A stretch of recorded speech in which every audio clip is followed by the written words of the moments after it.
तो 5:54 हो चुके हैं और मैं उठ चुकी हूँ आज, और मेरे दोनों ही लोग सो रहे हैं, इसलिए आई एम स्पीकिंग धीरे धीरे।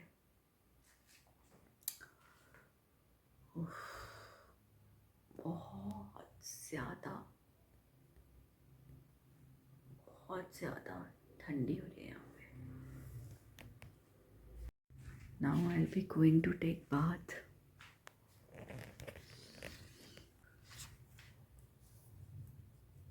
Now I will be going to take bath.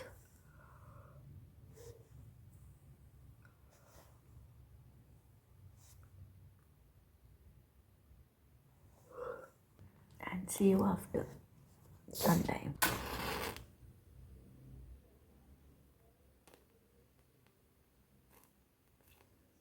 तो फाइनली 5:54 से 6:19 AM हो गया। 19 AM in the morning. I don't know, but I felt like waking up.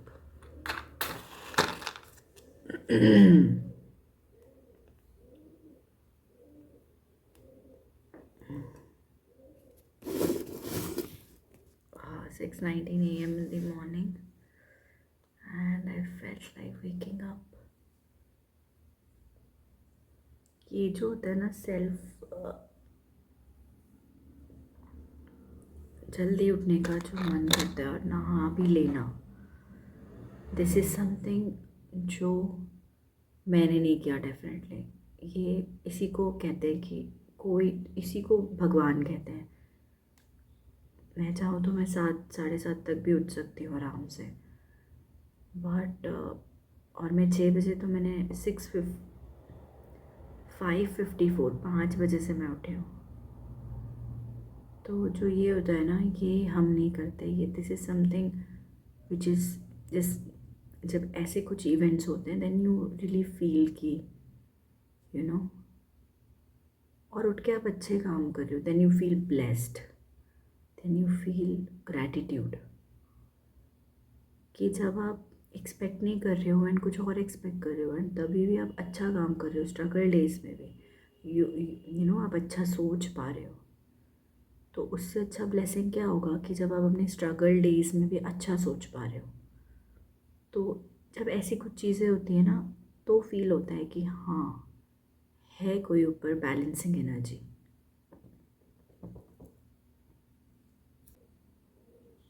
Astrology ना एक्चुअली आपका फ्यूचर अगर आप जानना चाहते हो, प्रॉब्लम से छुटकारा पाना चाहते हो, तो ना ही पढ़ो ना ही उस सब्जेक्ट को वैल्यू दो, क्योंकि वो आपको प्रॉब्लम से छुटकारा नहीं दिलाएगा, प्रॉब्लम से समझ दिलाएगा।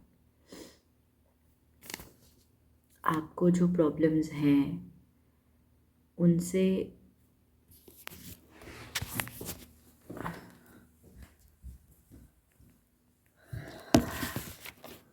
एस्ट्रोलॉजी क्या है ना, आपको प्रॉब्लम से, अगर आप प्रॉब्लम से छुटकारा पाना चाहते हो तो आप एस्ट्रोलॉजी मत पढ़ो। और अगर आप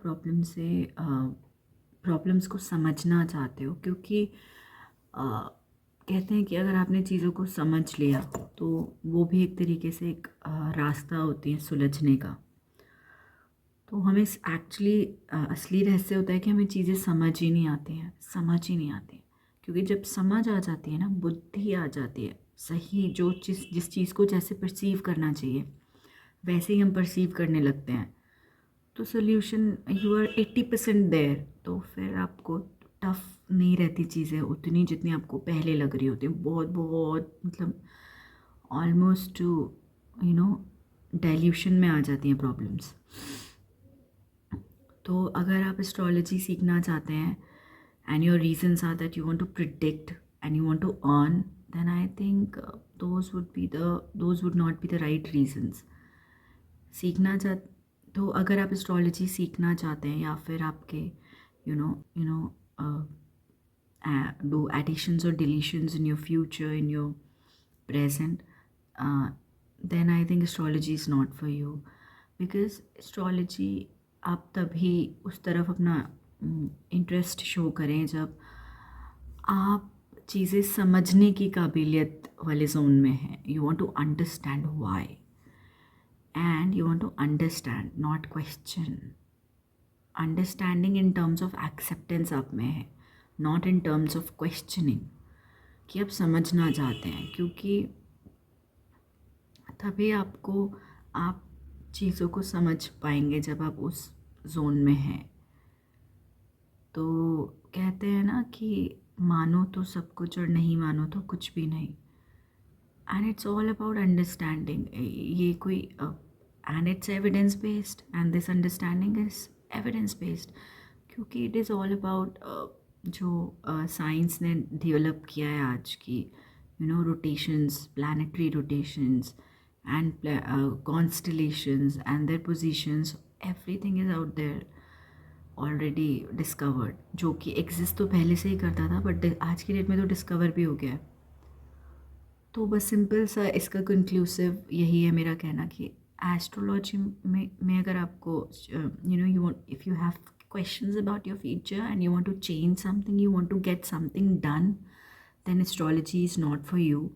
Because astrology will always help you in, knowing.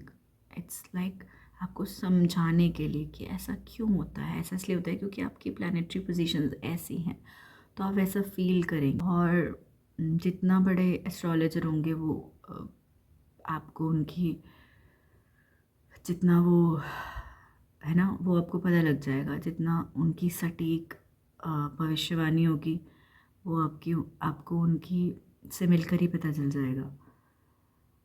और मतलब 80%, 90% तो 90% आपके प्रिडिक्शन सही होंगे, 90 to 95%.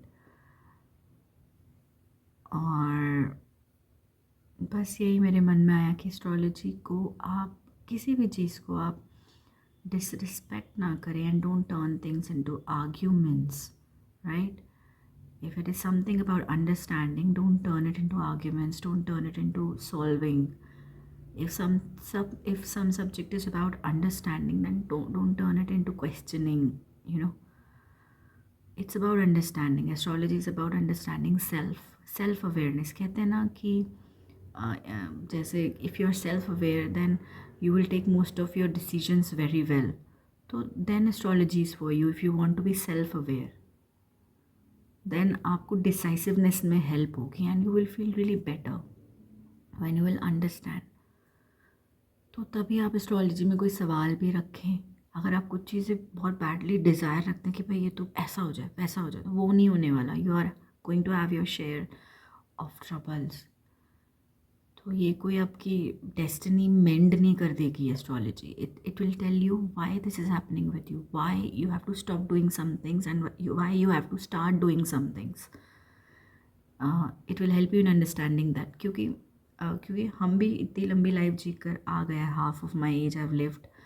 तो इन दैट बहुत वो रहता था रिमोर्स कि यार ऐसा क्यों, कैसे मेरे साथ, वैसा क्यों किया, या इस तरह की चीज़ें. तो व्हेन आई एस्ट्रोलॉजी से मैंने उन चीज़ों को जब देखा तो मैं सारा डाइल्यूट हो गए problems. It was like all acceptance. It was had to happen with me because of this reason. So all your questions were answered. So if you want to be self-aware, yeah, then astrology is definitely for you guys. And if you want to mend or change or add or delete something from your future or present, then astrology is not for you, guys. Either you want to learn it or you want some answers from astrology. Hope it would be helpful for people to understand, why and what you should expect from astrology. Hope it would be helpful for people to know that how astrology could be beneficial to them.